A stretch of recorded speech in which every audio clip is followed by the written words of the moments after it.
And together with me are my esteemed colleagues, Linda van Steenwinkel, our scientific director. Before Linda worked for BSAP, she made a study of the Nutrivigilance schemes across the EU. And this study is still available for our members of my BSAP.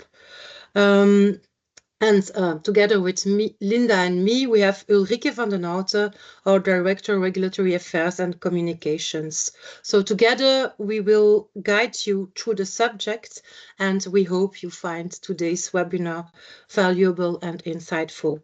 This is the agenda for this afternoon. So let me begin with some history about Nutrivigilance. Got a problem with my slides, apparently. Just trying. Okay, now it will work, I believe. Oop.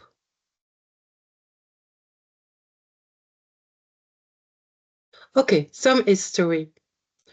Let's take a look at how we got here and why Nutrivigilance is an important topic at the European level and also at Belgian level. Like I just said, Linda conducted a study on Nutrivigilance systems in 2020. This study helped us understand best practices in monitoring the safety of food supplements.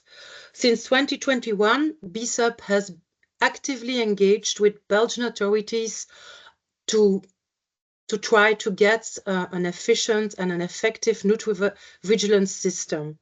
Our goal was to have a collaborative, science-based approach that would protect consumers while supporting industry innovation.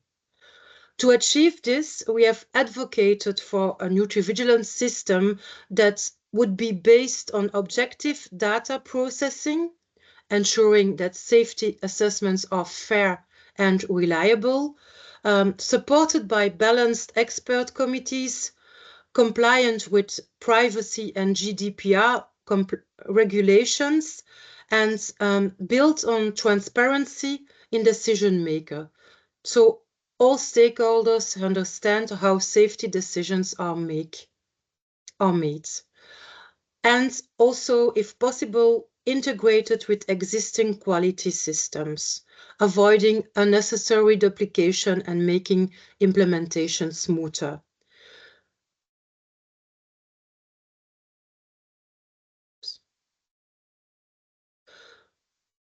In addition to the industry efforts, scientific research has played a key role in increasing pressure for a harmonized European Nutrivigilance system.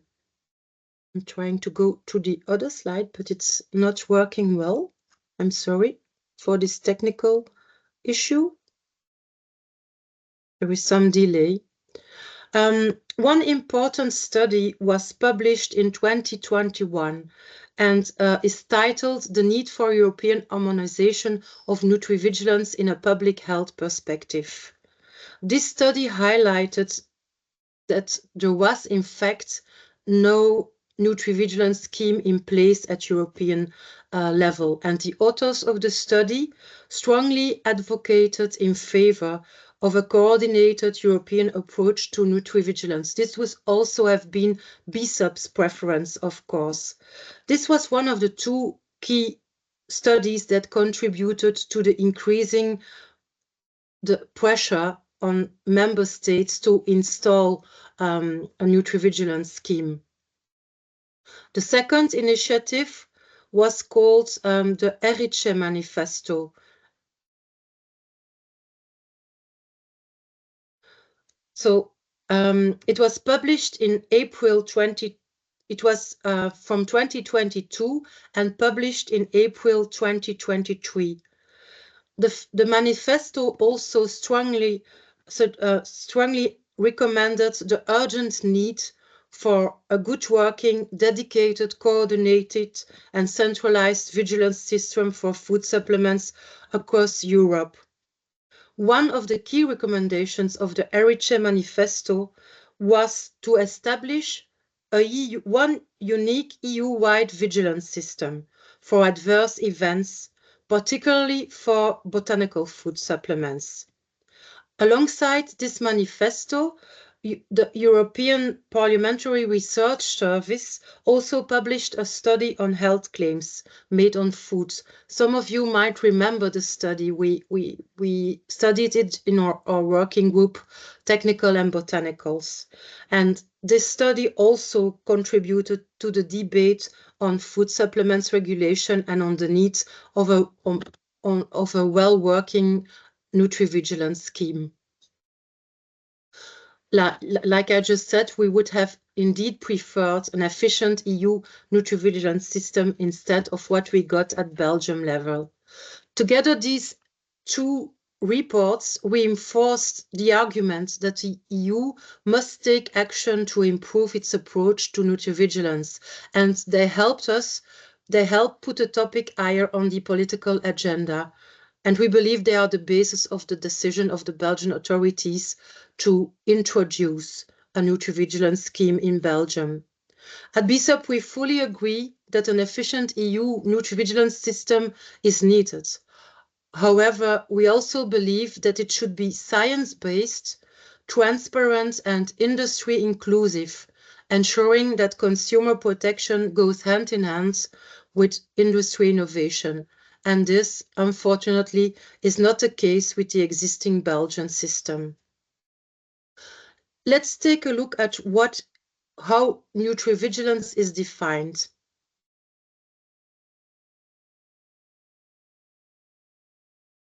What is it? What is the regulatory basis? And what are the obligations? So nutrivigilance is a food vigilance system managed by Volksgezondheid SPF Santé, and its main objective is, of course, to protect consumer health. This system covers several categories of foods, including food supplements, fortified foods, foods intended for specific groups, and novel foods. But the focus is clearly on food supplements. That was clearly the wish of the SPF Santé Volksgezondheid.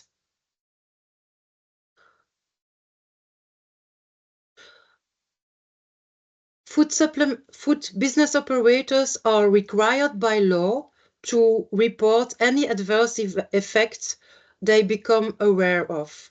Healthcare professionals and consumers, on the other hand, are not obliged to report adverse reactions, but they can do it. What types of undesirable effects must be reported? Well, the answer that we always receive from SPF Santé Volksgezondheid when we meet them is that you must report any case that you are aware of. When we talk about undesirable effects in nutrivigilance, we mean harmful reactions that are attributable to the consumption of certain food products, such as food supplements, fortified foods, novel foods, or foods for specific groups. In Belgium, all undesirable effects must be reported, regardless of their nature and level of severity. Some examples of adverse events. You have, for example, mild symptoms like rash or headaches or intestinal cramps, and also more serious conditions that you can read on this slide. Reporting is compulsory for food business operators, meaning that companies must report any adverse effect linked to their products they are aware of. Additionally, reports must concern products purchased on Belgian territory. This also includes food supplements that have been bought over the internet and received in Belgium.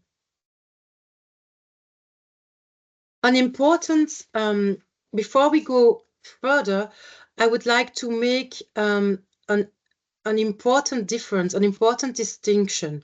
Nutrivigilance is a system for collecting information on adverse events linked to compliant products. And that's very important. This means that it focuses on undesirable effects that occur even when a product meets all legal and regulatory requirements. It is about identifying potential risks associated with the normal intake of food supplements, fortified foods, and other relevant products. However, Nutrivigilance is not about quality issues, and that's something that we really must keep in mind. For example, if a product contains bacteria, heavy metals, foreign objects, well, these are quality issues.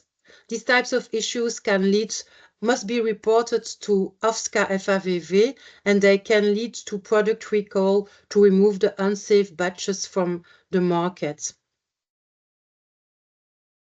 The Belgian Nutrivigilance scheme was launched in January 2024, so more than 1 year ago. And for general information, we really recommend that you would read and consult the website of the authorities. We always say that, well, we often have discussions with our authorities, and you know it with SPF Santé and Volksgezondheid, but their website is really excellent.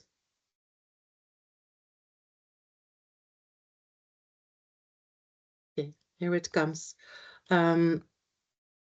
So the system is based on the Royal Decree published in December 2023. The first one outlines the notification process for adverse reactions, and the second Royal Decree is about the creation of the Nutrivigilance Commission. From a legal point of view, Nutrivigilance is a post-market vigilance system, meaning that logically it would have to fall under the competences of AFSCA FAVV rather than the SPF Santé Volksgezondheid. Our lawyers identified this legal inconsistency, and we informed SPF Santé Volksgezondheid about this legal infringement and about our concerns, arguing that the regulation infringes existing legal frameworks. However, the authorities did not accept this interpretation. After consideration, we decided not to seek the annulment of the regulation because we wanted to avoid being seen as the Federation being against Nutrivigilance, which is certainly not the case. We are in favor of Nutrivigilance, but we are in favor of an efficient system.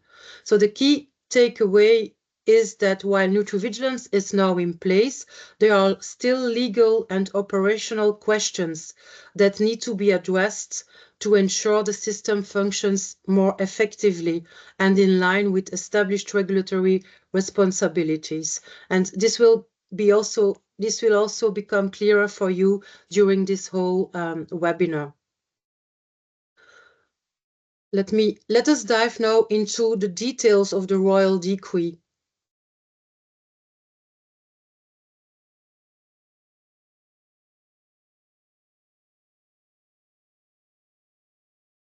Sorry, this was too fast.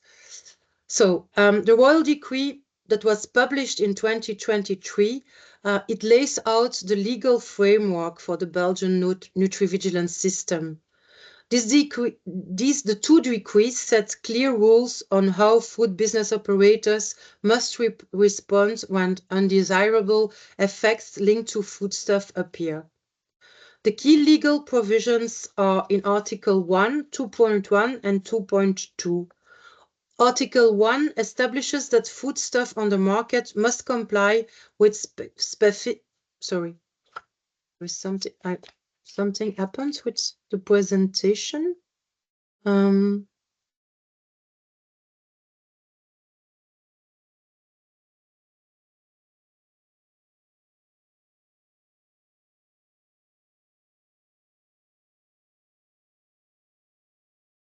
Okay, let's move on. So, okay. Article 1 says that foodstuff placed on the market must comply in the event of the appearance of undesirable effects in order to ensure a high level of protection for human health. So it's a legal obligation for operators. This is a very important article. Article 2.1 describes what an undesirable effect is. And so keep in mind the difference that I just explained between undesirable effect and a quality issue. Article 2.2 defines an operator. And this is also something that you must keep in mind. So an operator is defined as a self-employed individual, a company, within the meaning of Article 1 of Book 1 of the Code of Economic Law, or a public or private association carrying out, whether for profit or not, activities relating to the advisory, production, processing, and distribution stages of a product. This broad definition means that a wide range of businesses are subject to nutrivigilance obligations. Important to take back home as a message. What does this mean for the industry? So the royal decrees confirm that reporting undesirable effects is a legal duty, so not an option, and that the scope of responsibility is broad, covering different stages of the supply chain. And I'm not sure that your partners in the supply chain are aware of their obligation. So it's important for you to inform them. A key element of the Belgian Nutrivigilance system is the Nutrivigilance Commission, or at least it should be the Nutrivigilance Commission, which is responsible for evaluating adverse events. The composition is also visible in Article 2.1 of the Royal Decree.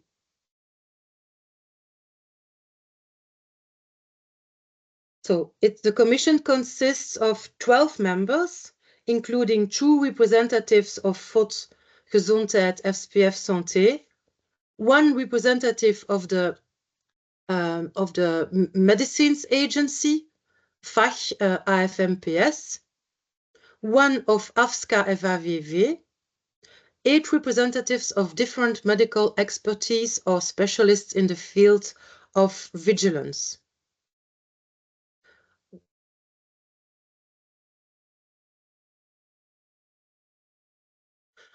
The Commission's main task is to assess reported adverse events and provide recommendations on potential safety concerns.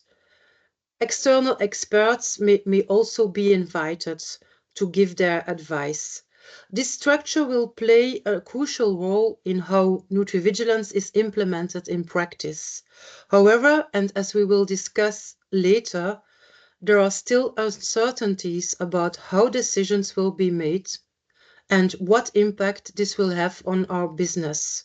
One of the major concerns regarding the implementation of the nutrivigilance system is the lack of transparency about the composition of the Nutrivigilance Commission. Although the Royal Decree, you can see it here, defines the structure of the Commission, as of yesterday, its actual composition had still not been published in the Moniteur Belge, het Belgisch Staatsblad. Article 7 defines the task of the Commission, namely to analyze cases and reports of adverse reactions, their seriousness and their imputability. The lack of methodological clarity raises deep concerns, and we are pleading for clear guidelines, a science-based methodology, and increased transparency.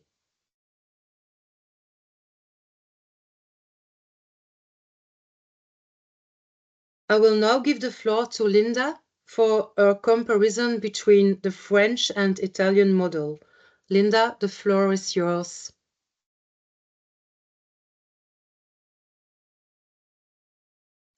Thank you very much, Valerie.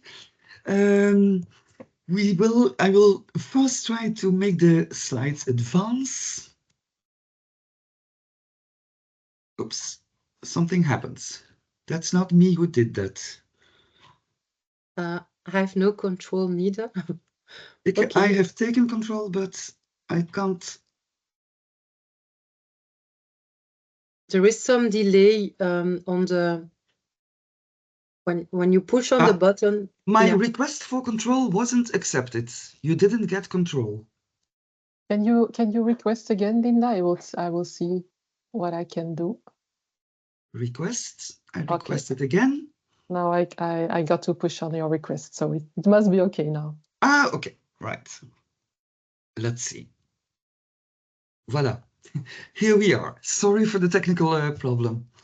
So there are several systems, national nutrivigilance systems in Europe. Before I worked at BISUP, BISUP had asked me to make a study, a comparative study of several existing national systems. The most mature nutrivigilance systems in Europe are those of France and Italy. We will have a look, not at too much detail, but there are some similarities, some differences between the Belgian system and the French and Italian system that I want to emphasize. And which are the challenges, of course, that we identify. There is a big delay with the slides.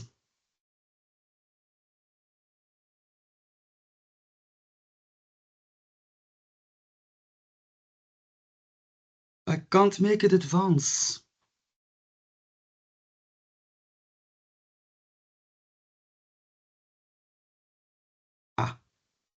You did that. Yes, indeed. It wasn't me. Okay. So this is a map, in fact, that dates from 2022. And you see here the different systems, nutrivigilance schemes that existed in Europe at that time. That was Denmark, France, Portugal, the Czech Republic, Slovenia, Croatia, and Italy.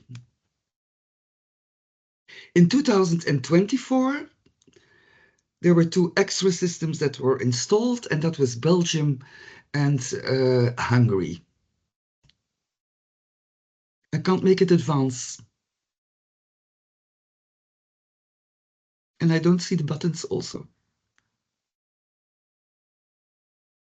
Yeah. So in 2024, we had Belgium and Hungary, who had their national nutrivigilance systems installed. And now we will have a look at France first, and then Italy, because these are the most mature systems that have been installed since the longest time.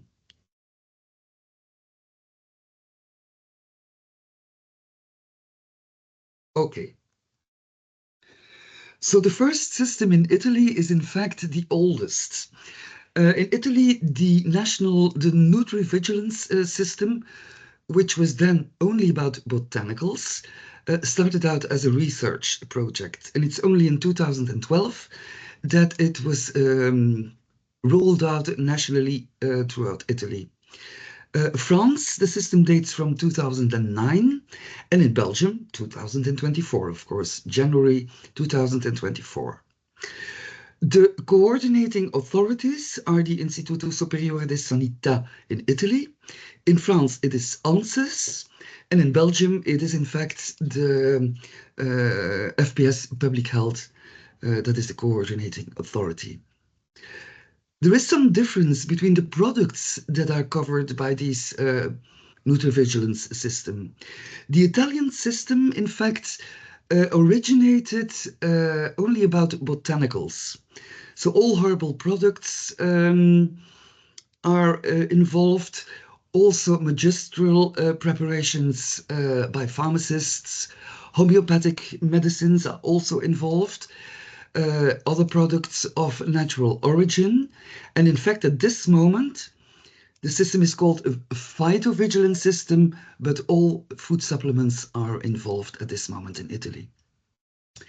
In France, the categories of products that are covered are most of all food supplements, and the biggest focus is on food supplements.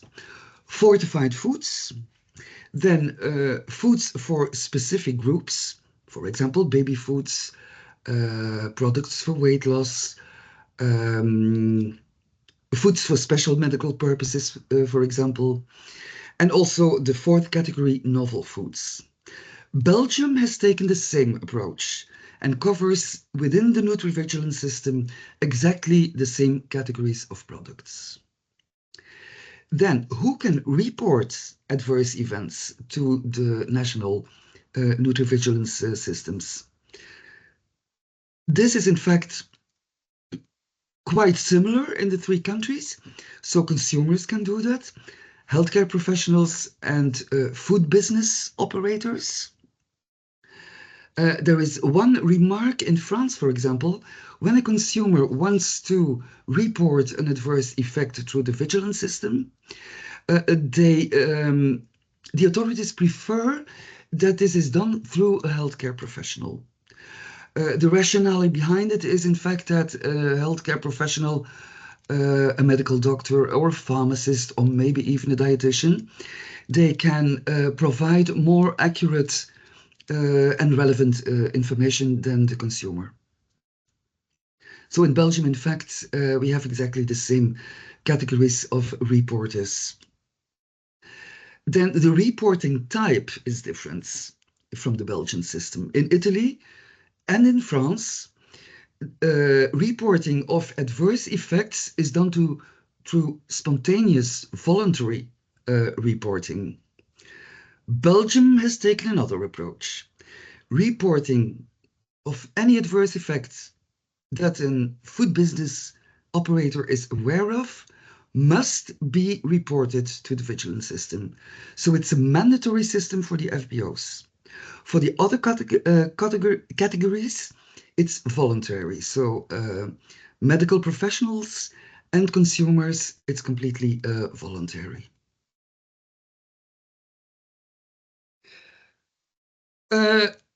Methodology, that's another thing to evaluate, to assess seriousness and causality. In Italy, it's a quite general system, a system that is well known to those of you who are active in pharmacovigilance. It's the system of the World Health Organization, the Uppsala Monitoring Center. I will come to it in a minute, what the categories are for that and the criteria. France originated with the same system, but they have in fact elaborated a scoring system, the objective of which was to reduce bias in assessments of adverse event cases. In 2018, they performed a ring test, so a concordance test, and it was published in 2019. I'll come to it in more detail to give you some information about the basics, in fact, of the French methodology that is used to assess adverse event cases with food supplements. In Belgium, as Valerie just explained, the methodology is not yet known. We know from the authorities, they informed us that, in fact, they think that the French methodology is a little too complex and that they prefer to have a lean nutri-vigilance scheme. We have high hopes, of course, for the Commission, the Nutrivigilance Commission, that they will be wise and that they will develop a system that also reduces bias in assessment of dossiers. And of course, there is also no serious skill, at least as far as we know. There is some difference between the countries on the level of transparency and communication. In France, which is in fact the most elaborated system, that is rather good. It's seen by the industry as rather objective. In Italy, the opinions are a little mixed because several nutri-vigilance studies have been published where all of a sudden companies see appearing the product name and their company name in this article. without it being communicated to the industry, to the company itself. So that's a little mixed. In Belgium, we don't know yet.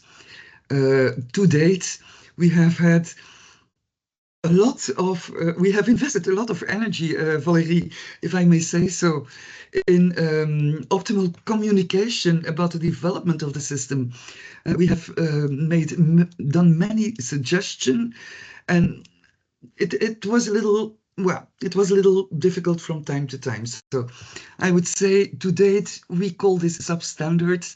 It's of course a very young system, and it's open for amelioration, I think. There are several opinions published. In Italy, it's mostly done through scientific articles. There have been important Nutrivigilance studies, for example, on curcuma, on alpha-lipoic acid. ANSES in France have also issued multiple opinions. One of the latest, for example, was on vitamin D in children. There is another example, for example, is P-synephrine in citrus products. In Belgium, of course, the system is too young. We have, to date at least, we don't have any published opinions. In France and in Italy, there have been multiple regulatory actions as a consequence of these published opinions. In Belgium, our system is too young, of course. Reporting by the authorities. In Italy, I'm not aware there are annual reports. In France, this is done very consistently. The latest report that is now accessible is the report from 2023. It's a little too early to have the report from 2024. In Belgium, we specifically asked the question to the authorities. There will be an annual report. They promised there will be an annual report. It's a little too soon now, but so the first report has not yet been issued. The report will be presented in Belgium at the Adviesraad Voeding, le Conseil Consultatif Aliment.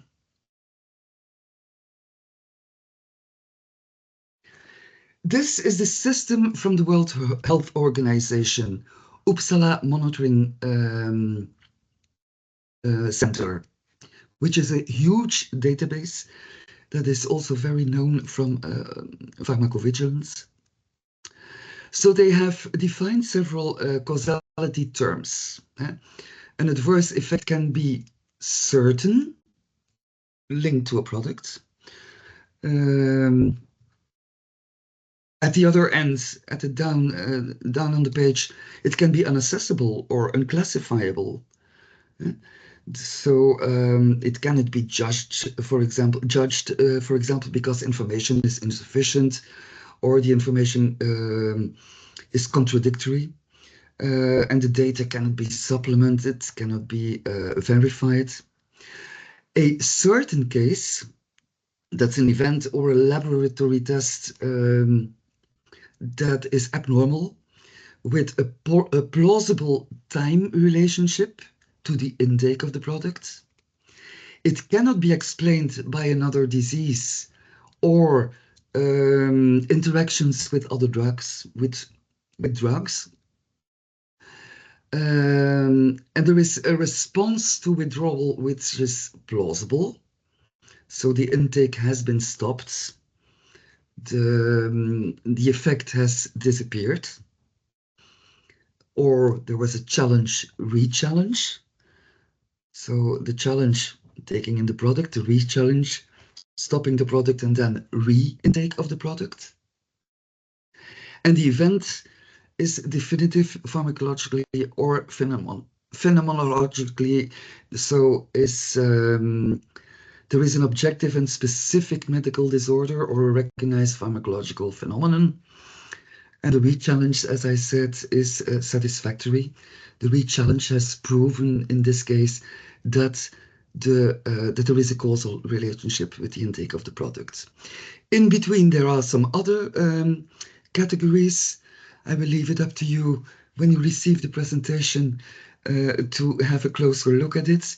The other categories are the probable, likely, it's also called, possible, that's also unlikely, and conditional.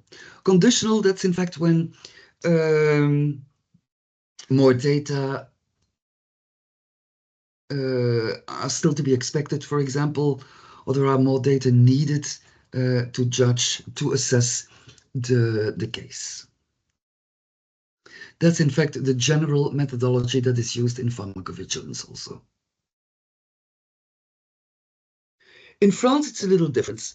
They started out with the WHO system, but at a certain moment, they wanted to reduce bias, because important bias can be present in assessing a nutrivigilance case, depending on the assessor, of course. So what they did, they organized a kind of ring test, a concordance test, and they invited multiple assessors that were experienced and assessors that were not experienced in nutrivigilance causality assessment. And in that way, they found a concordance between the different assessments, and that made it possible to develop a robust, an objective, and really reproducible method. This method is, that was in, I think the test was 2017, 2018, and it has been published in 2019. All those that are interested in all the details of the French methodology, I recommend you have a look at that document, because it's in very clear language, even if you're not familiar with vigilance systems. So what they developed, in fact, is a scoring system. To a case, or to each symptom, let's say, to each effect, an intrinsic score and an extrinsic score is accorded. The intrinsic score in itself, intrinsic means related to the adverse effect and the product itself, is in fact a combination of a chronological and an etiological score. I'll come to that in a minute. And the intrinsic and extrinsic scores are independent of each other. An extrinsic score is in fact information that is available besides the case itself from the scientific literature.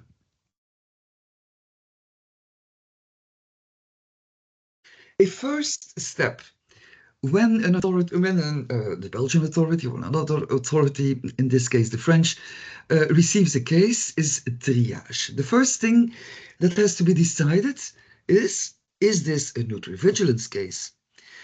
Is this a receivable case? Can we accept it as a nutrivigilance case?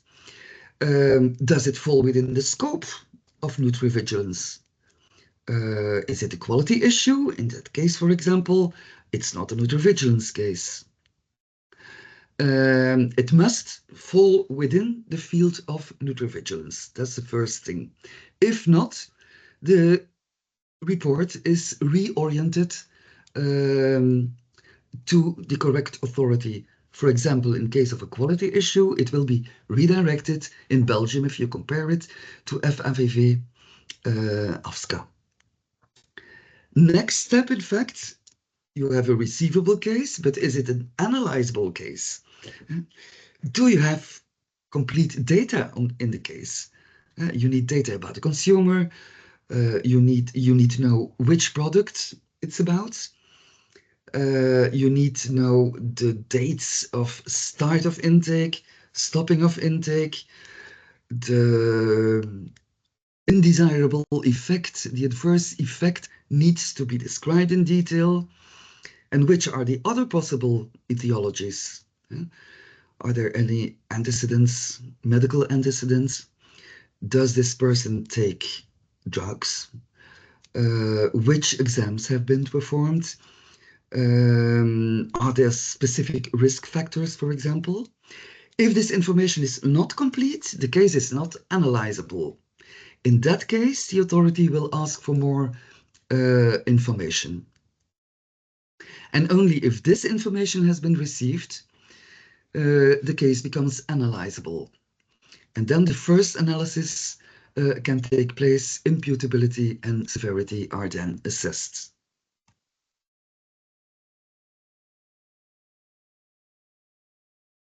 I'm waiting, but it doesn't work again for the next slides. Yes, okay. So the intrinsic score is, as I said, combined of a chronological score and an etiological score, sorry. So there has to be a temporal relationship that is plausible. So in time, there must be a timely effect, in fact. A chronological score is not in itself sufficient to judge about causality, but it plays a role in it. So there is the progression of the reaction, which can be suggestive, or it cannot be interpreted, or it can be non-suggestive. There is the onset time of the adverse effects. If there has been a reintroduction, several scores can be accorded. R plus, if you look, I don't know if you see my cursor, if you have R plus, this means that the product, there has been a test, the product has been reintroduced, and then it depends. If it's a plus here, that means that the adverse effect has appeared again. R0 is in fact when a reintroduction has not taken place. This can be unethical, for example, to do a reintroduction if it's a severe adverse effect. R negative means that there has been no reappearance of the symptoms after the re-intake of the product. And you will see here at the bottom, C0 is the lowest score and C4 is the highest score. So an assessor has to code the case with one of these chronological scores. Then there's the etiological score, which is in fact the core of Nutrivigilance assessment. Etiology is all about the manner of causation of a symptom of a disease. It is possible that another cause has been identified, that it has nothing to do with the intake of the supplement. In that case, the score is E0. If a complete etiological investigation has taken place and all frequent causes have been ruled out and the product assessed has been formally implicated, you get the highest etiological score, which is E3. It is also possible that there was no etiological investigation of that, or that the etiological investigation has been incomplete, for example. Then you have categories in between, scores in between. And then there's a combination. To build the intrinsic score, you have to combine the chronological score and the etiological score. So on the vertical side, you see the chronological scores from C0 to C4. And on the horizontal axis, you see the etiological score going from E0 to E3. At the bottom right, the total score I4 is a case where it is very likely that the adverse effect is linked to the intake of the product. On the other side, I0 is a situation where there is no link between the product, the intake of the product and the adverse effects. And independently of that, in the French system, there is also a bibliographical score. So the B here, that's an in extrinsic score, it's scientific bibliography. It can be well documented, little documented, or non-documented. What do they call well documented? If there are really clinical and epidemiological studies, also clinical cases can be taken into account, but they have to be backed up by pathophysiological data. Little document B1, that is in fact isolated clinical cases that have not been well described, and experimental studies on animals. Non-documented, there are no clinical cases to be found in the literature and no clinical and animal studies. That's in a very short overview, in fact, the French system. We would hope that our Belgian Nutrivigilance Commission to be would be as wise as the French and install a system that also reduces bias.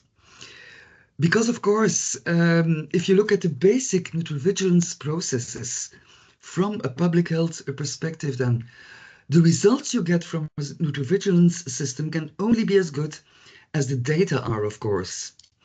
In all data analysis techniques, data is the core, of course. They use data as their input. Without good data, these systems will produce inaccurate, biased, or even misleading outputs. You all know the expression, I suppose, garbage in, garbage out. And that's the principle that the quality of the data directly impacts the quality of the results. With flawed, incomplete, and inaccurate data, the analysis, the final analysis will reflect the flaws, of course. So data quality is of the utmost importance. There are various aspects, the accuracy, the completeness, the consistency, the timeliness, the relevance. And so it is the task of our Nutrivigilance Commission to ensure that the data with which they are going to work will meet the quality, these qualities standards. Because what we want, of course, and what we are very much in favor of, is building a reliable and trustworthy nutrivigilance system. And that was my last slide, I think. Someone else will take control now, I think. If there are any questions, you can put them in the chat. Yes, thank you, Linda. So although the nutrivigilance system has been in place for more than 1 year now, you will have understood that several concerns remain. Linda and I have already highlighted some of the key challenges. However, through our negotiations with the authorities, we were able to secure some important improvements. And I will explain them to you, what we did obtain by discussing with the authority. So companies are informed if a report is made about one of their products. This was not the case. The Volksgezondheid SPF Santé did not want to do that, but for us it was really a crucial point, because this allows our members, the food business operators, to conduct their own causality assessments, and which is of course an essential step that was initially overlooked by Volksgezondheid SPF Santé. We also obtained an extension of the notification period. It is still short, 10 days, but in the first version of the Royal Decree, Volksgezondheid SPF Santé had only foreseen 5 days, which is definitely too short to do it. The time period of 10 days is even shorter than the one for in pharmacovigilance. And then a very important point for us is the fact that the authorities have agreed to consult with us before implementing any risk management measures. So this will lead to a more transparent and collaborative approach. These achievements are indeed a step forward, but challenges remain. And we still have concerns. So the major concern, you will have understood it, especially when you look at the excellent system that is in place in France, is the lack of a clear methodology to assess both admissibility, analyzability, or assignability of a case. There are no defined processes to assess these different topics. So there is also the lack of a severity scale is a very important gap. Because when you look at the French system, you will understand also the importance of such a severity scale. The absence of methodology to determine causality is also raising a lot of concerns about the reliability of the conclusions of the system. How can we be sure that the cause of the adverse event is a food supplement and not something else, the lifestyle of the patient, another product, etc.? There is also a big risk to have that what the authorities have called that lean nutrovigilance system. This could really undermine the objectivity and the purpose of nutrovigilance. So this is a clear problem point also in our eyes. And what we also fear is the risk of abuse by the authorities. Knowing Volksgesondheid, SPF Santé, we really fear that one single case, one single adverse event could be enough to trigger risk management measures, such as dosage reduction of certain ingredients or even prohibition for an entire category of ingredients. This is also one of our big fears. The Commission has been created, like I told you, but its official composition has still not been published in a Belgisch Staatsblad, Le Moniteur Belge. And this delay really raises concerns about the full functionality of the system. The members of the Commission are currently assessing different methodologies, at least that's what we are told by the Volksgesondheid SPF Santé, but we have no insights at all about what the system must be. If you compare that again to the French system, the different methodologies have been published in studies and are publicly available, and that's how it should be, of course. And then finally, my concerns are concerns about the reporting. The reporting will be conducted within the Advisory Board for Food, the Adviesraad Voeding, le Conseil Consultatif Alimentation. And you must know that in that Advisory Board for Food, we are present. BISUP is represented. I am going to the meetings there, but also Testaankoop, Testachat, the Consumer Association is present. And you know that you know their position and they're really against food supplements and OTCs in general. So there is a real risk in our eyes that Testaankoop, Testachat may misuse Nutrivigilance data to unjustly criticize food supplements, even though only a minority of cases have been reported. By the way, we received also the figure of the reports that the Volksgesondheid SPF Santé have received until now, and they told us they received 167 cases.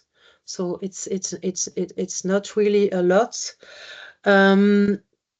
So we also fear a risk of blacklisting or reputational damage for operators. So operators may face public shaming even before a fair assessment of the reported cases has really been done. So this could create a hostile environment for the industry rather than fostering an objective, science-based nutrivigilance system. So still a lot of work to do at BSUP. We continue to monitor this all, and we also ask your help. Please come inform us about the problems that you have with nutrivigilance, and if you receive some strange answers from Volksgezondheid, SPF Santé, it's by collecting all your cases, all your expertise, that we will be able to react. I will now hand over to Ulrike for practical information about nutrivigilance. So I will stop my control. Okay. Ulrike, the floor is yours. Okay, thank you, Valerie. Yes, we will talk about nutrivigilance in practice. First, we will have a look at which forms need to be completed and what are the informations that are required.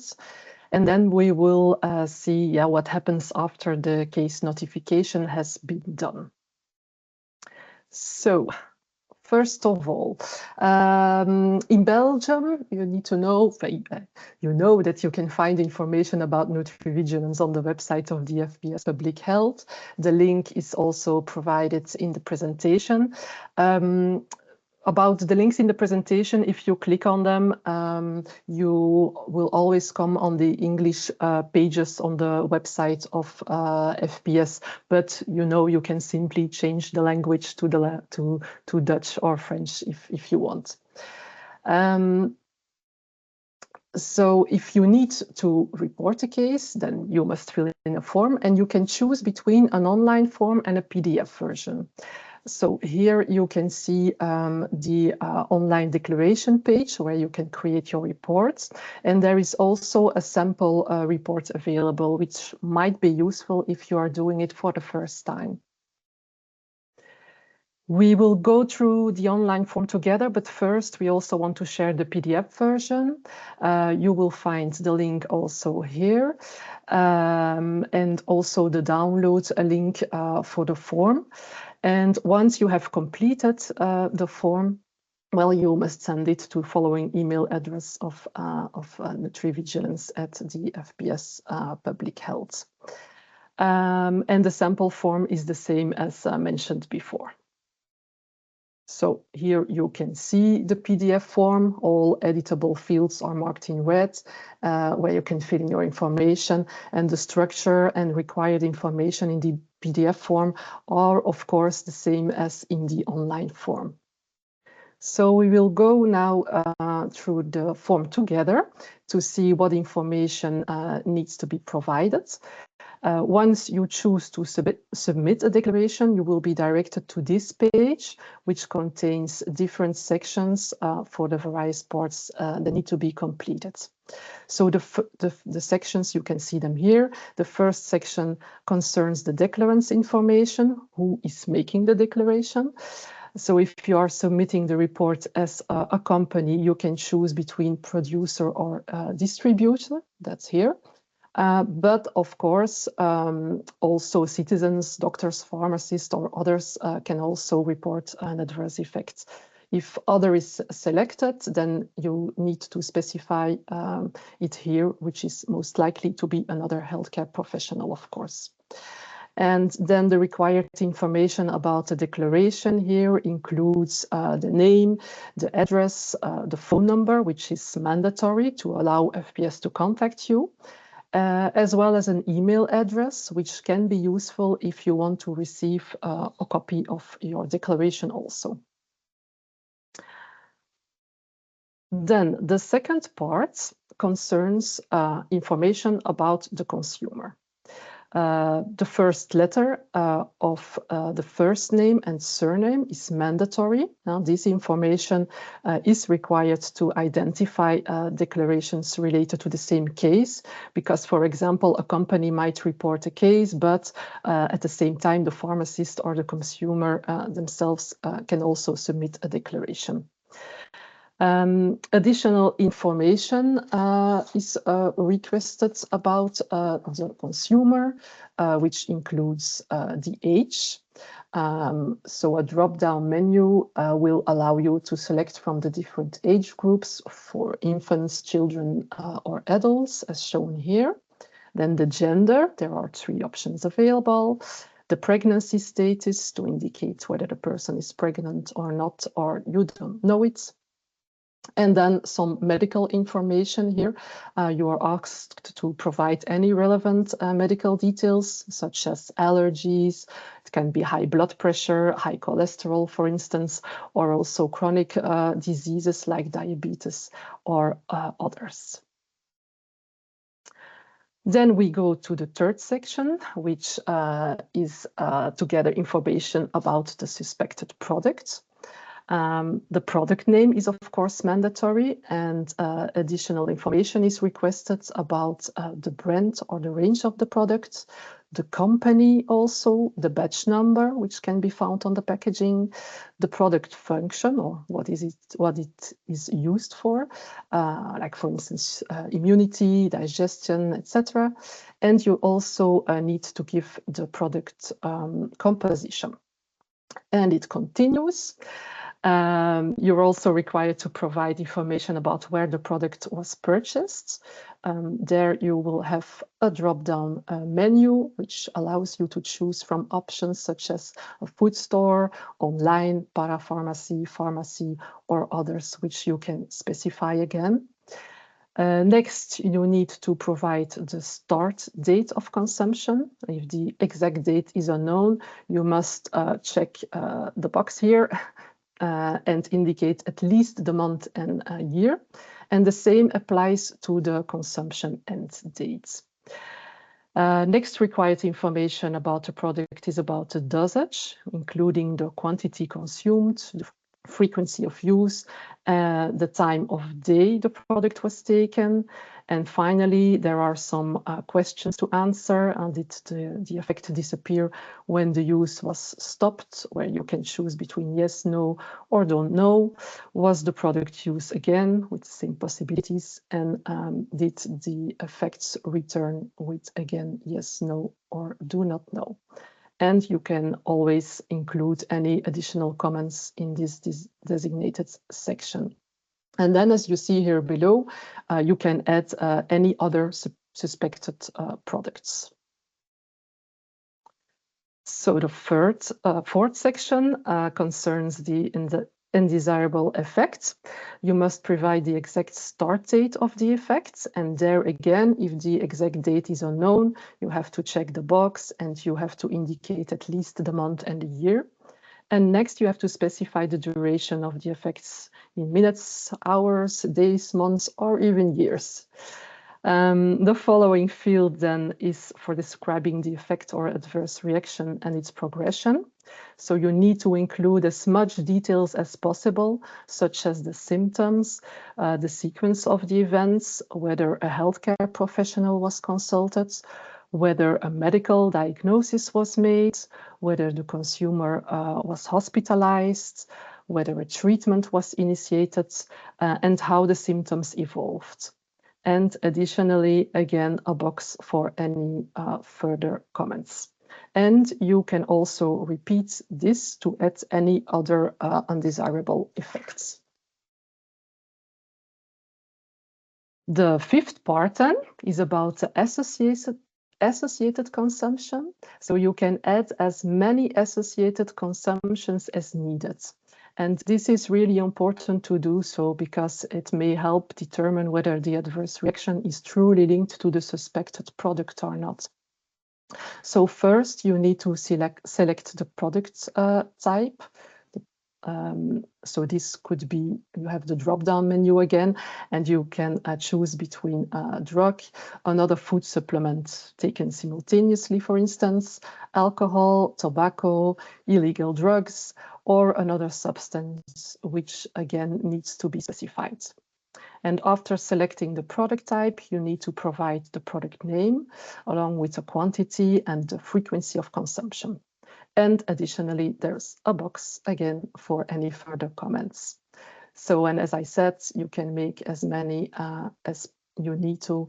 So it's really important to ask detailed questions about this to the consumer. Then we go to the sixth section, which allows you to add some attachments to the declaration with a maximum of 5 files, as marked here. These attachments can include, for instance, a copy of the product labeling. It can be also a medical analysis, blood test results, or illustrative images, for instance. And the files must be uploaded really one by one. And to begin, you have to select the type of attachment from the drop-down list. And you can choose between images, text documents, worksheets, or PDFs. And then in the comment section, you need to provide an explanation of the attachment's relevance and content. And once this is done, you can proceed to the uploading of your file and afterwards add other files. And then we go to the final section, which is the confirmation part. And there you can just add any additional information that may help in assessing your report. And when all this is done, you have to declare you're not a robot, and then you can submit here your declaration. So that was the online declaration form. And as I told you, the PDF form is the same structure and the same informations. So then we go to the next part. The declaration is done, and what happens then after this case notification? Well, if the form has not been submitted by the food business operator, but by a citizen, a pharmacist, a doctor, or another healthcare professional, the FPS will inform the FBO about the case, as Valerie told you, and they may request additional information regarding the product if needed. Of course, the FPS will first of all verify whether the file is complete to ensure that all required information is provided. And if any inconsistencies are found or if there's any information missing, then the applicant may be contacted for clarification. Additionally, the FPS will also check whether the food supplement has been notified. And if not, they will inform FAVV AFSCA. And then, of course, the case will be analyzed. The FPS will review literature on ingredients and potential undesirable effects. The file will also be forwarded to a medical expert for a causality report, which includes symptom analysis, examination of relevant certificates, and chronological overview. But as Linda and Valerie already explained, we don't really have a methodology, or we are not aware of a methodology used by our authorities. And then the Nutrivigilance Commission, which consists of experts from different specialities, will evaluate the report and provide recommendations for follow-up. And if no specific follow-up is needed, the data is stored in the database for emerging risk identification. And however, if a follow-up is necessary and a specific ingredient is identified, then an expert opinion can be asked from one of the following. You have Superior Health Council, that's probably when it concerns vitamins, minerals, or when the adverse effect occurs in infants and children. Or it can be the Plant Commission for food supplements containing plants, or it can be the mixed or now called the Borderline Commission.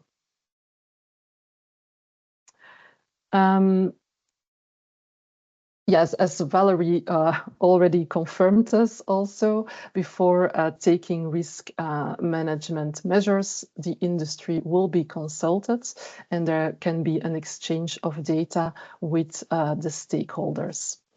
And if a problem is identified, several actions may be taken, including implementing possible corrective measures, modifying national legislation if necessary, exchanging information between member states within the Nutrivigilance network, as well as with the European Commission and EFSA, and also communicating the findings with the advisory board and the public.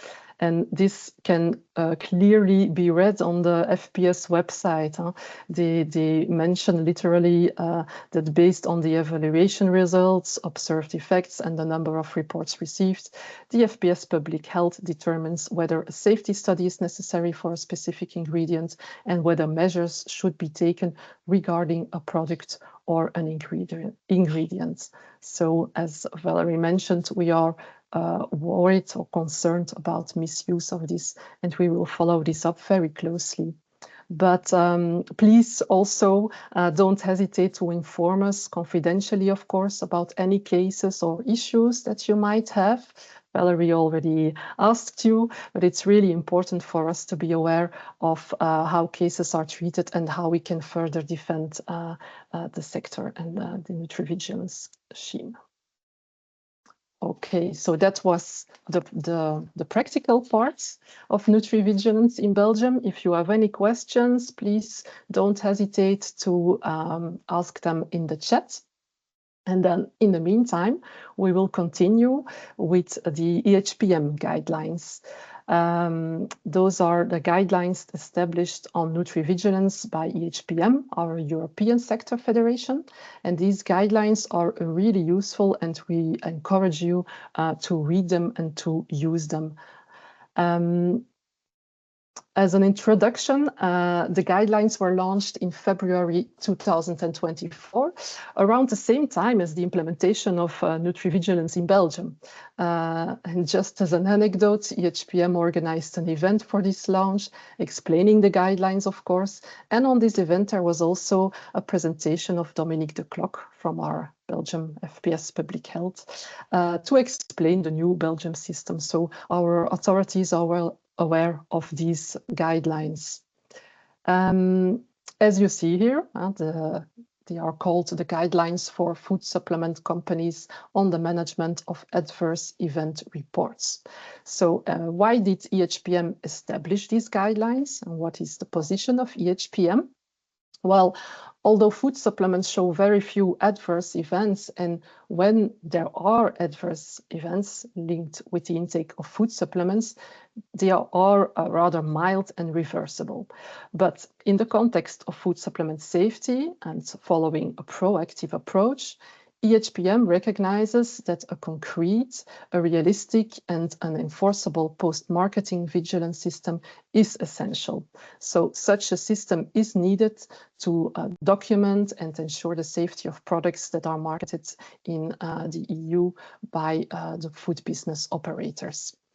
And who are these guidelines intended for? Well, it's for all FBOs operating in the EU market, with a particular focus on being easily applicable for small and medium-sized companies, as most of the FBOs are SMEs. The guidelines serve as a non-mandatory self-regulating guide. They are designed as a practical tool to help the FBOs enhance product safety, and EHPM wants to support the FBOs in developing and implementing effective internal vigilance systems. And this guide ensures that reports are handled in a logical and a comprehensive manner. However, it is important to note that whereas specific national rules or guidelines apply, well, of course, they take precedence over this document. So when you click here on the link or on the image, you will go straight to the document with the guidelines. So now we will not go into every detail of these guidelines. You have the guide at your disposal, but we will quickly walk through the different chapters of the guide together to look at principles. So there are 5 chapters in total, and chapter 1 is about definitions and responsibilities. So it goes over some key definitions related to food supplement safety and vigilance. Of course, you have a repetition of the definition of food supplement and an FBO. We already saw that and we know that. And then when it comes to monitoring safety, we also have important definitions as for an adverse event, which refers to any unexpected health-related issue that occurs after consuming a supplement, whether it's taken alone or with other products. And then there are the serious adverse events, which is more severe reaction that may lead even to death, a life-threatening experience, hospitalization, long-term disability, congenital anomaly, or birth defects. And it also includes cases requiring medical or surgical intervention to prevent such outcomes. You also have the definition of adverse events reports and serious adverse event reports, which document these incidents. We will come back on that later. And to ensure proper handling of these reports, an accountable person must be designated by the FBO. So you also have the definition of the accountable person, which is an individual who may be an employee or an external consultant that is responsible for receiving, analyzing, and managing the AERs and SAERs. And finally, we have a more global definition also of food supplement vigilance, defined as a system designed to detect and analyze adverse events related to food supplements. And of course, similar national systems may already exist in some EU member states under other terms like post-marketing surveillance or Nutrivigilance. The second part of chapter 1 is then about the responsibilities, which are really very important to understand. We have the responsibility of the food business operators who are responsible for ensuring they have the right systems in place to capture, to register, to evaluate, and to deal with any adverse events related to their products. And this also includes appointing an accountable person to oversee these events and, when necessary, report them to regulators in line with the national regulations. And the accountable person really plays a crucial role in this process. So this person has multiple responsibilities, including the implementation of the AER-SAER system to track and manage adverse events, training the staff to ensure they understand the process and can report incidents correctly, reviewing all received AERs and SAERs to assess their significance, and deciding on necessary corrective or preventive actions. So all those informations and more, you can find them in chapter 1. And then chapter 2 concerns the adverse events reports, or the AERs. As we already mentioned, when they are used according to the product instructions, adverse events related to food supplements are generally rare. Most adverse event reports are expected to be minor, non-serious, and reversible. But, however, a full and well-structured AER procedure is essential to help determine whether a reported adverse event is serious and whether there is a causal relationship between the food supplement and the reported reaction. So FBO should have an effective AR review process in place, and this process should enable the accountable person to take quick and appropriate action within the timelines defined by the procedure or in compliance with the national regulatory requirements. And it is strongly recommended that FBOs establish standard operating procedures to define all this, to clearly outline the internal processes for receiving, reviewing, and evaluating, for implementing corrective and preventive actions, for reporting serious cases, and even for product withdrawal or recall if necessary. And a remark for the receipt of the AERs, consumers or their representative should be able to easily contact the FBO to report any adverse events. So you need to be available for that also. And then we already talked about it. Valerie and Linda talked about the assessment of the causality. And it is also highlighted in this chapter, but it will even be explained more in detail in chapter 5, which is dedicated to that. As you know, there is not always a link or a clear link between the intake of a food supplement and an adverse event. The accountable person is responsible for evaluating the potential causality, considering all relevant factors. However, caution is required because there are lots of possible confounding factors, as Linda already explained some more on that in chapter 5 of these guidelines. Note also that all ARs received should be properly recorded, analyzed, and stored, regardless of the initially perceived level of causality or seriousness. Then we go to chapter 3, which concerns procedures for managing ARs. It is really recommended that the FBOs establish a structured AER procedure, including clear responsibilities, training, and standardized reporting processes. The guidelines already mentioned the responsibility of the nomination of an accountable person by the FBO.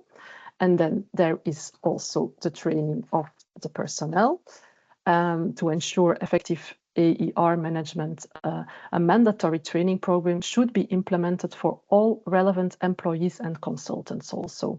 And this training must be documented and regularly reviewed, and of course also be conducted for new employees and refreshed periodically. Note also that for receiving and recording ARs, all AR cases must be immediately forwarded to the accountable person for assessment and documentation. And then about the AER information requirements, EHPM advises to be able to ensure completeness and accuracy that the FBOs use a standardized questionnaire to collect all the relevant details about an adverse event as soon as possible. And this questionnaire should obtain sufficient information to confirm the authenticity, to include detailed questions, and needs to be designed to enable an in-depth investigation of the reported event.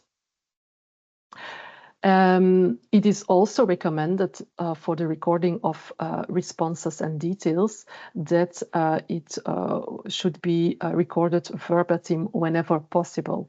And this can help to avoid misinterpretation of reported symptoms or circumstances, and it helps to ensure precise analysis and later evaluation.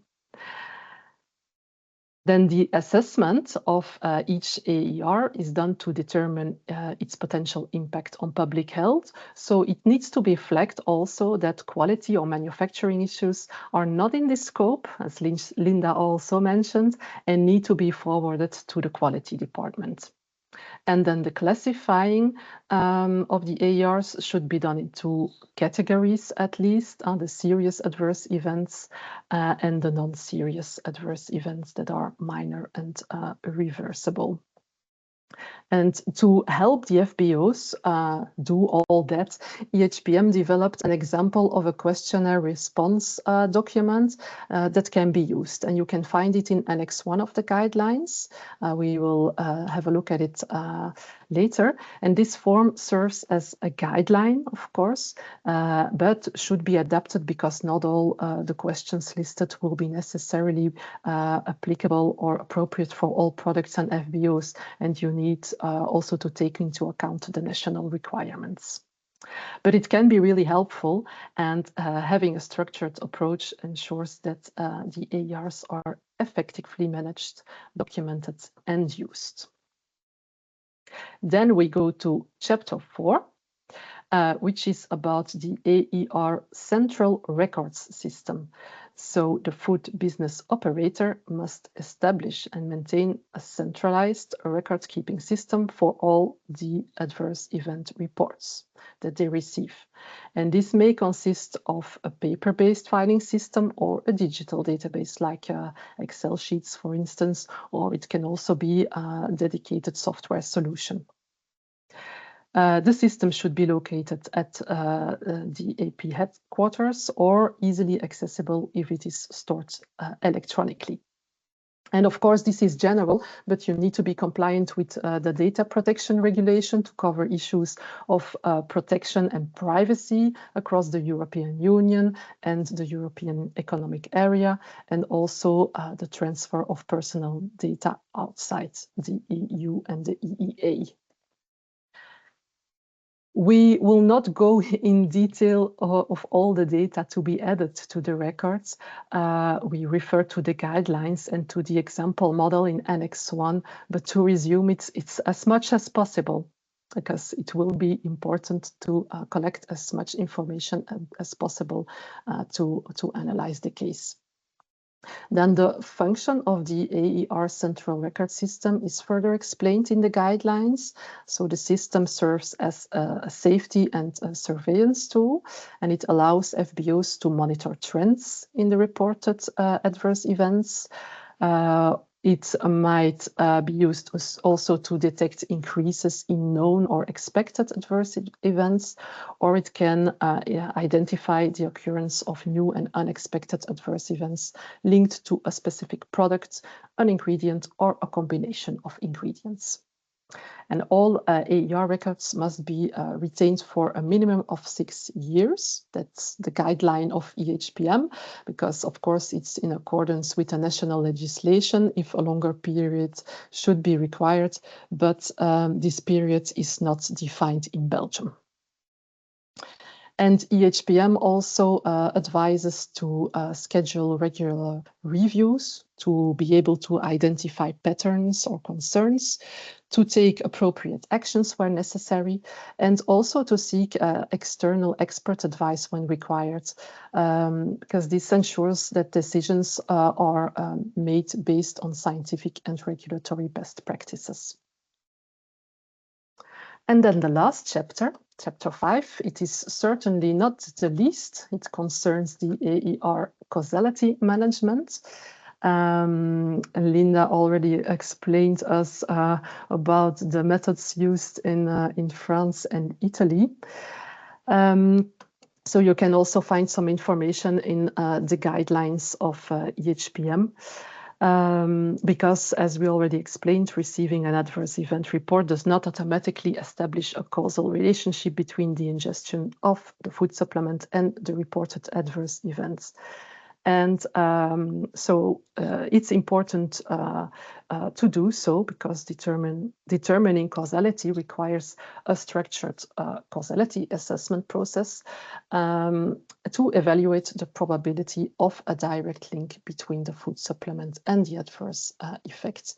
And there are some key criteria to consider in causality assessments.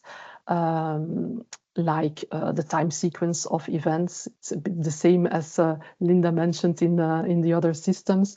The time sequence of the events. Did the adverse event occur within a biologically plausible time frame after the food supplement consumption, for instance? Exclusion also of other causes, could other factors like underlying health conditions, medications, diet, lifestyle choices have contributed to the adverse event. The plausibility of symptoms, are the reported symptoms consistent with known reactions to the food supplement or its ingredients? Has a medical examination been conducted to rule out alternative explanations? And if appropriate, also a controlled re-intake.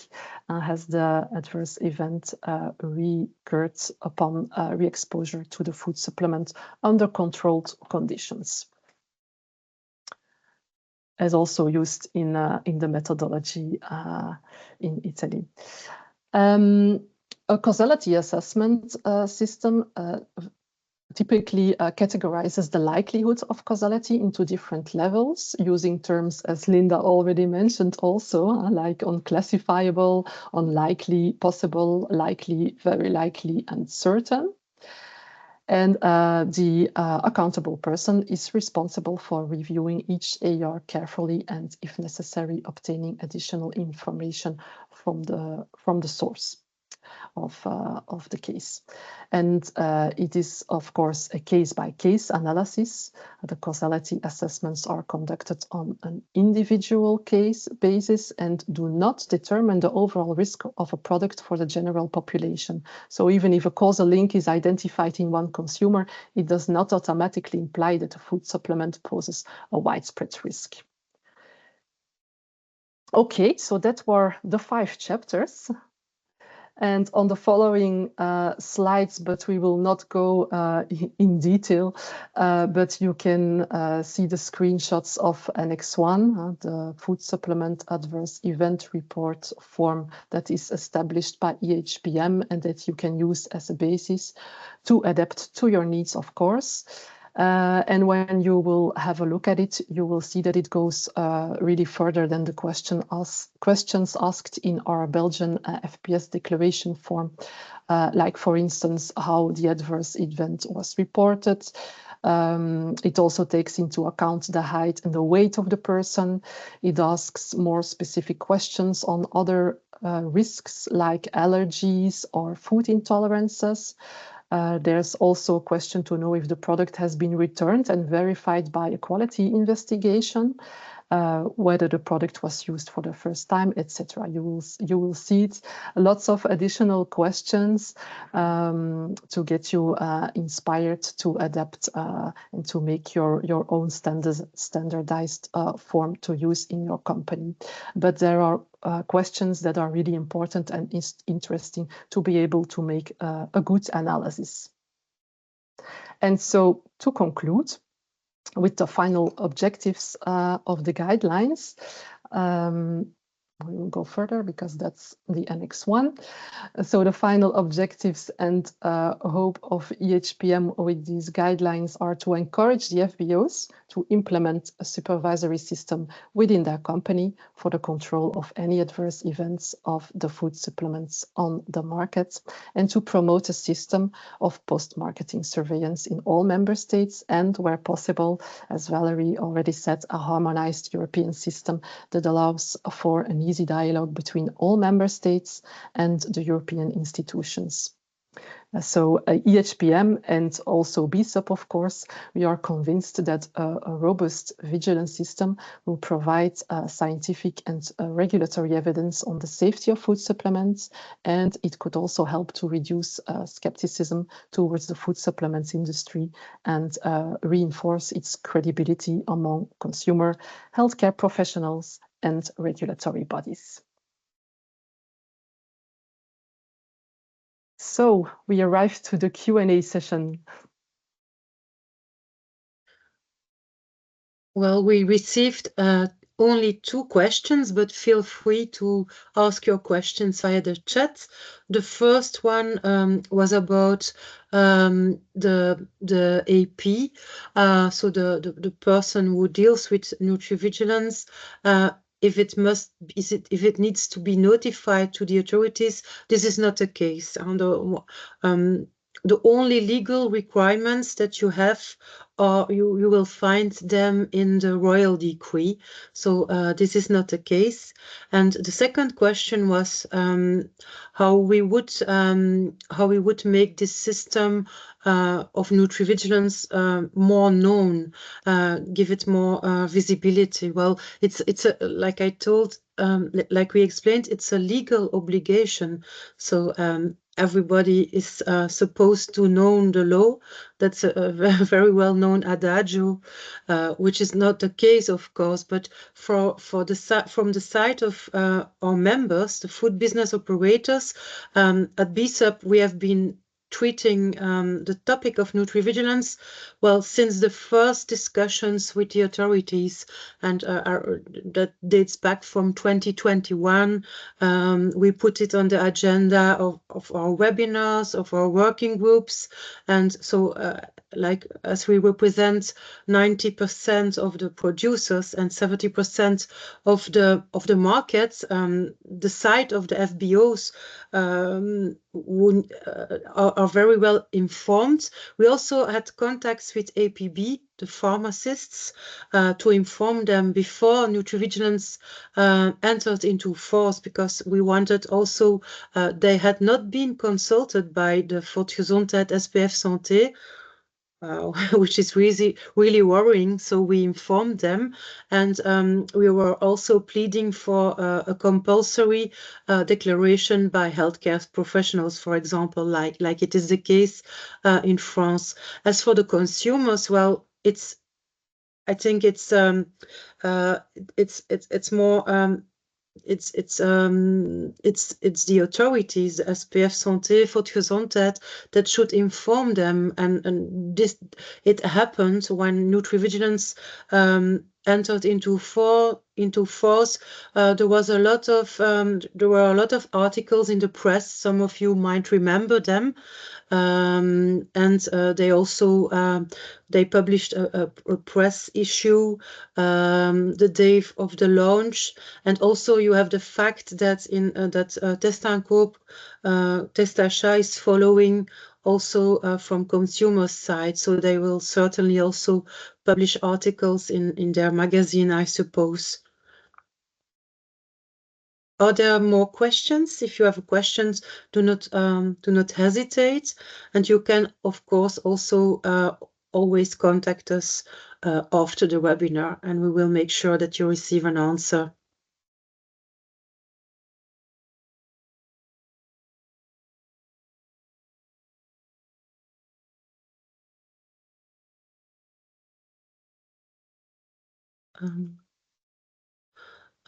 Authority inspections. We receive another question if we have insights on whether authority inspections took place in France, Italy at FBOs. No, it's I'm not aware of that. I ask my colleagues. No, maybe I'm not Linda. aware of it either. Okay, I don't believe in France, so. The communication with the FBOs seems to be quite positive when a case is received in the Nutrivigilance system. In Italy, it's a little more obscure, but okay. It's not a matter like FAVV, AFSCA, No. safety agencies who are going to do inspections, in fact. Yeah. That's not the case. Indeed. Yeah, indeed. Indeed. Yeah, that's a little different. And the findings, of course, that's the summaries by the national agencies of Nutrivigilance cases. You can find them if you look back at the slides. You will see that there are annual reports. So in very generally, you can say, for example, in France, if you go to the website of ANSES, you will find their annual reports on Nutrivigilance. There is one thing I can say that compared to the number of sold packagings, that the number of received cases is extremely low. That's Yes, something indeed. we should emphasize. Yeah, indeed. I share your views, Linda. And just to come back on the question about authority inspection, what would be well, the added value of an authority inspection, please keep in mind that we are not speaking about quality issues, but about adverse events. So a consumer that had a medical problem, I would say, that had an adverse reaction by consuming a food supplement. So what would be the added value to send an inspector to the company? I mean, this also two things. An inspection, Valerie, could take place at a moment in the future when, for example, it is legally defined that there must be an accountable person, there must be a Nutrivigilance system in place, as is the case in pharmacovigilance. Yeah, which is but not this the is case. not the case in Nutrivigilance. Yeah, in fact, exactly. Indeed. Yeah, indeed. At least not until now. Yeah, but if they want to change some things, they will have to change the royal decree. Yes, I mean, it will not be for tomorrow. I mean, yes, yeah. There is also what we already explained. The Volksgezondheid, SPF Santé, does not do such inspections. It's more the role of FAVV AFSCA. And in this case, well, it's nearly an infringement of the law. But Nutrivigilance, well, in the royal decree, it's the competence of the SPF Santé Volksgezondheid.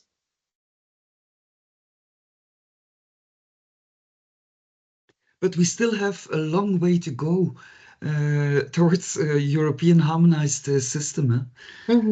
So we have said it many times during this webinar, we are very much in favor of having a harmonized system, because our industry is, of course, it crosses borders in all aspects. So it would be very good to have a European harmonized system.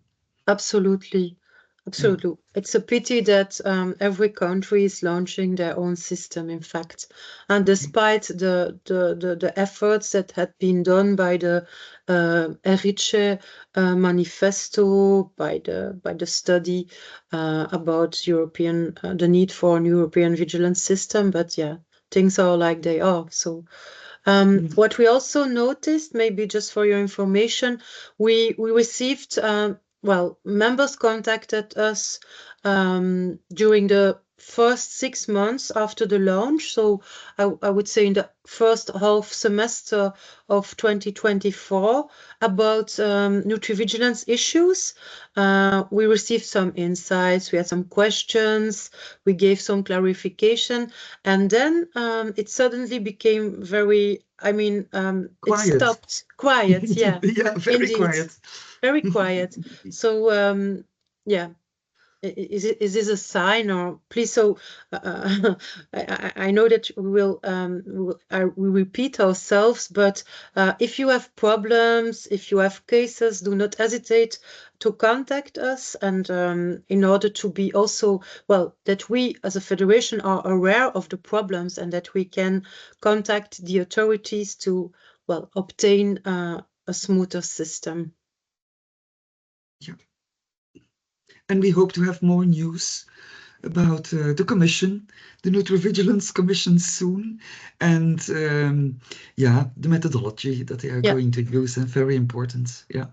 The Volksgezondheid SPF Santé informed us that they do not plan to make a report in the coming weeks, but maybe before summer. So this will also give us some insights about the system. Yeah. And then we will inform our members immediately. And Valerie, that's absolutely. That's a promise. That's a promise. That's a promise. So, well, if we do not have more questions, I propose to close this webinar. I hope you found it insightful, and yes, you will receive the slides and also the recording. So I wish you a very nice afternoon further, and hope to see you at another BSUP event. Good afternoon. Bye-bye. Bye-bye. Thank you for your attention. Bye.